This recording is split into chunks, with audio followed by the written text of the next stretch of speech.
সর্বভারতীয় বিজেপি সভাপতি জেপি নাড্ডার খুমলুঙে জনসভার কিছু অংশ। আমাদের এই যে মৈত্রী সেটা যেন সুদৃঢ় হয়, তার জন্য ভারতীয় জনতা পার্টির আমাদের কেন্দ্রীয় নেতৃত্ব এবং আমাদের যে যশস্বী প্রধানমন্ত্রী নরেন্দ্র মোদীজি সবসময় সর্বতভাবে উনি চেষ্টা করেন এবং চেষ্টা করে যাচ্ছেন। আপনারা সবাই জানেন যে কোভিড মোকাবেলার সময় যশস্বী প্রধানমন্ত্রী নরেন্দ্র মোদীজির মার্গদর্শনে আমাদের এখানে উপস্থিত আমাদের রাষ্ট্রীয় অধ্যক্ষ জেপি নাড্ডাজি আমাদের কার্যকর্তাদের কিভাবে উদ্বুদ্ধ করেছেন। আমরা কেউ রাস্তার মধ্যে বেরোতে পারতাম না তখন। সেই জায়গার মধ্যে উনি আমাদের ভার্চুয়াল মিটিং করে করে সমস্ত কার্যকর্তাকে মাঠে নামিয়েছে, যাতে একজনও ব্যক্তি বিভিন্ন সময়ে বিভিন্নভাবে মানুষ যেন না খেয়ে থাকে তার জন্য ব্যবস্থা, না খেয়ে থাকতে পারে তার জন্য চেষ্টা করেছেন। আমরা খাবার পৌঁছে দিয়ে গেছি, কোভিড ভ্যাকসিনেশনের সময় উনার নির্দেশে আমরা কাজ করে গেছি। এইরকম একজন ব্যক্তিত্ব আমাদের মাঝখানে আজকে এসছেন। আমরা সত্যি আজকে আনন্দিত এবং সময় সময় উনি যে নির্দেশিকা আমাদের দেন তার জন্য ভারতীয় জনতা পার্টির সমস্ত কার্যকর্তা এবং সাধারণ মানুষ পর্যন্ত উনার যে সবসময় উনাকে দেখেন এবং উনাকে অত্যন্ত শ্রদ্ধা সাথে উনাকে সবসময় উনাকে ভাবেন। তো এইরকম একজন ব্যক্তি আজকে এসছেন। আমি আর বিশেষ কিছু বলবো না। আমরা ত্রিপুরা সরকার জনজাতিদের উন্নতির জন্য কি কি করে গেছেন বা আমরা করছি সেই বিষয়গুলো এখানে আমার পূর্ববর্তী বক্তারা রেখেছেন। আমি আর এই বিষয়ে এখানে বিস্তৃতভাবে বলবো না। যার জন্য আপনারা এখানে আছে, যার কথা শোনার জন্য আপনারা এখানে এই রৌদ্রের মধ্যে আপনারা বসে আছেন, আমরা সবাই এখন উনার কথা শুনবো। এই দুই চারটি কথা বলে আমি আমার বক্তব্য এখানে শেষ করছি। নমস্কার, বন্দে মাতরম, ভারত মাতা কি জয়।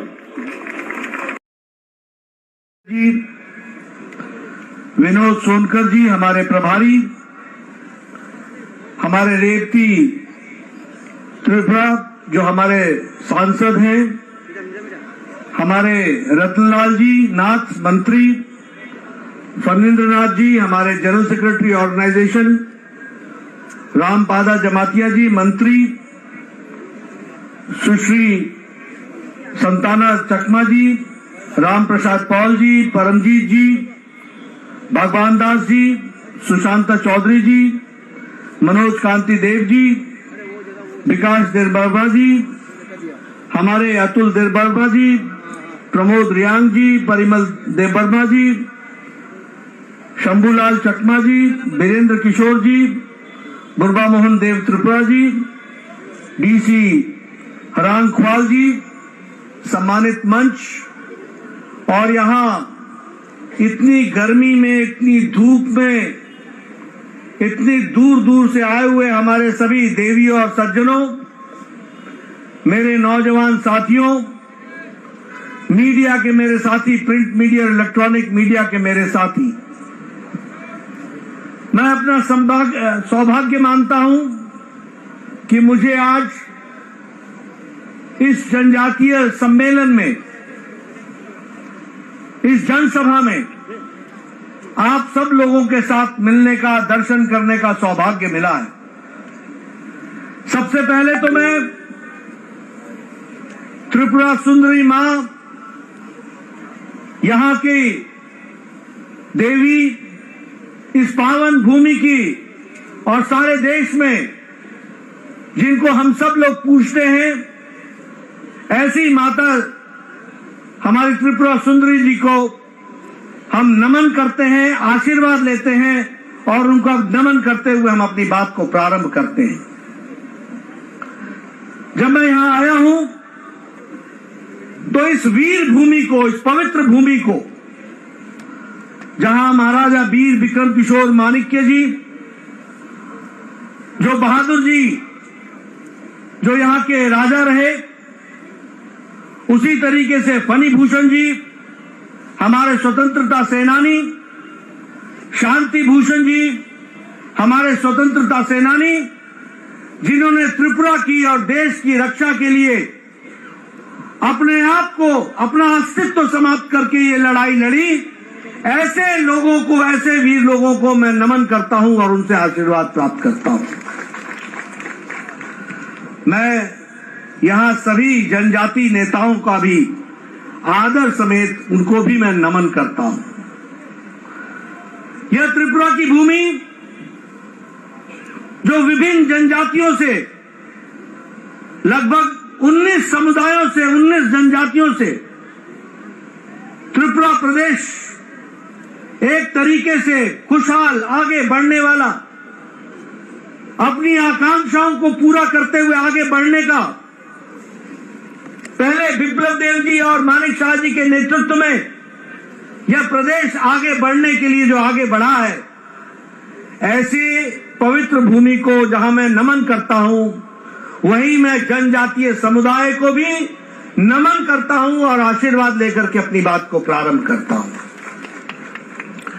हम भील जनजाति, भूटिया जनजाति, चकमा जनजाति, गारो जनजाति, जमातिया जनजाति और सभी 19 जनजातियों को भूल नहीं सकते हैं, क्योंकि उन्होंने त्रिपुरा की संस्कृति के साथ साथ भारत की संस्कृति की रक्षा के लिए मुख्य धारा में शामिल होकर के इस प्रदेश को और इस देश को आगे बढ़ाने में अपना योगदान किया है।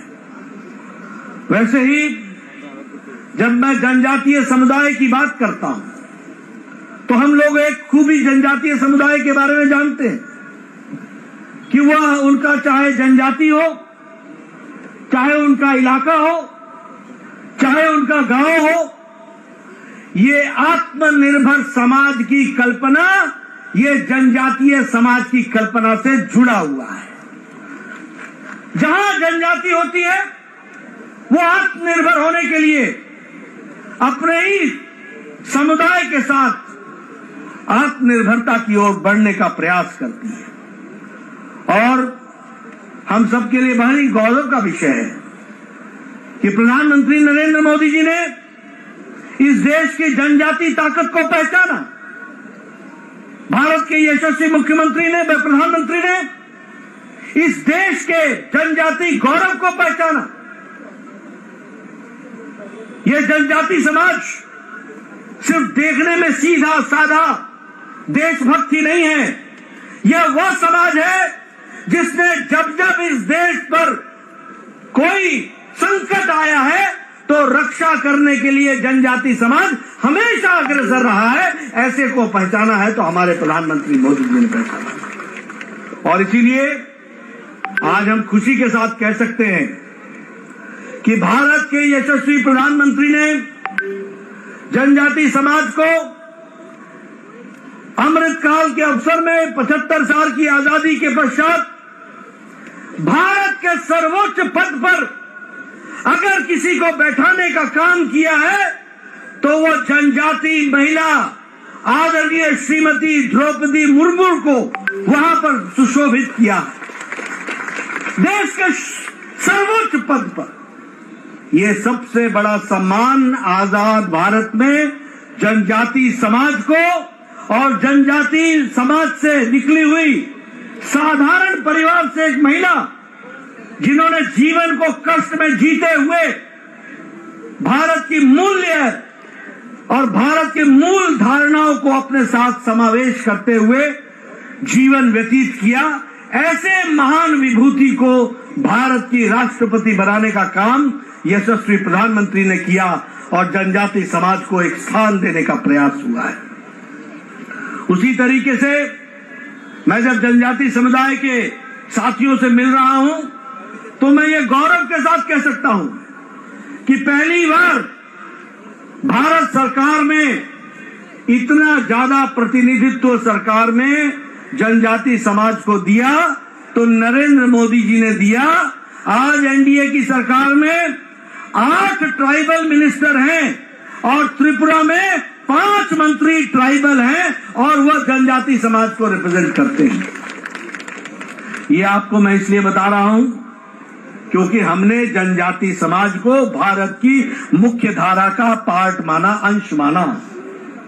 और इसके साथ साथ मैं ये भी बोलना चाहता हूं कि भारत रत्न अटल बिहारी वाजपेयी थे किसी ने सुध नहीं ली जनजातियों की, किसी ने इनकी चिंता नहीं की। अगर ट्राइबल मिनिस्ट्री, अगर जनजाति मंत्रालय जनजाति भाइयों के विकास के लिए किसी ने भी स्थापित किया तो वो भारत के भारत रत्न अटल बिहारी वाजपेयी जी प्रधानमंत्री थे, जिन्होंने इसकी चिंता की। और आज हमारे जनजाति क्षेत्र से संबंध रखने वाले आपकी तरह जमीन से निकले हुए अर्जुन मुंडा जी, आज वो भी मंत्री के रूप में हम सब लोगों को जीवन में जनजाति समुदाय की चिंता कर रहे हैं। आज राष्ट्रीय tribal institute, national institute for tribals, इसकी स्थापना 75 साल बाद हुई है। यानी 75 साल में किसी सरकार को ये नहीं लगा कि नेशनल ट्राइबल इंस्टीट्यूट खुलना चाहिए। ये खोलने का काम भी किया तो वह मोदी जी ने किया और अमित शाह ने उसका उद्घाटन करके वह भी समर्पित किया है। ये भी हमको ध्यान रखना चाहिए। अगर मैं बात करूं, आज दिन तक जनजाति गौरव दिवस ही नहीं मनाया जाता था। जनजाति गौरव दिवस के बारे में कोई चिंता ही नहीं करता था। पिछले साल भारत के यशस्वी प्रधानमंत्री ने हमारे यहाँ 15 नवंबर को भगवान बिरसा मुंडा के जन्मदिन को वह जनजाति गौरव दिवस के रूप में मनाने का निर्णय लिया और जनजाति समुदाय को गौरव। ज्यादा समय न लेता हुआ, मैं समझ सकता हूं कि आप कितने कष्ट में हैं। मैं ये भी समझ सकता हूं कि आदमी तो छोड़ो, कैमरे को भी छाया दिखाया जा रहा है, उसके ऊपर भी तौलिया रखा जा रहा है। मैं गर्मी और धूप समझ सकता हूं, मैं पत्रकार भाइयों की भी तकलीफ समझ सकता हूं, इसलिए आपका ज्यादा समय नहीं लूंगा। लेकिन यह निवेदन करने जरूर आया हूं कि भारतीय जनता पार्टी सही मायने में आपकी चिंता करने वाली पार्टी है। भारतीय जनता पार्टी सही मायने में आपको मुख्य धारा में शामिल करने वाली पार्टी है। भारतीय जनता पार्टी आपके विकास के लिए शिक्षा, स्वास्थ्य, परंपरा, विकास, किसानों की चिंता, आपकी परंपरा को बचाने का काम ये कोई कर रहा है तो ये भारतीय जनता पार्टी कर रही है। और नेतृत्व हमें सबको मोदी जी का आशीर्वाद प्राप्त है। इसलिए आपसे मैं निवेदन करूंगा कि आप जनजाति क्षेत्र में किए गए कार्य को गहराई से समझें, जानें और भारतीय जनता पार्टी को आप आशीर्वाद दें। इन्हीं शब्दों के साथ बहुत बहुत धन्यवाद। जय भारत, जय त्रिपुरा।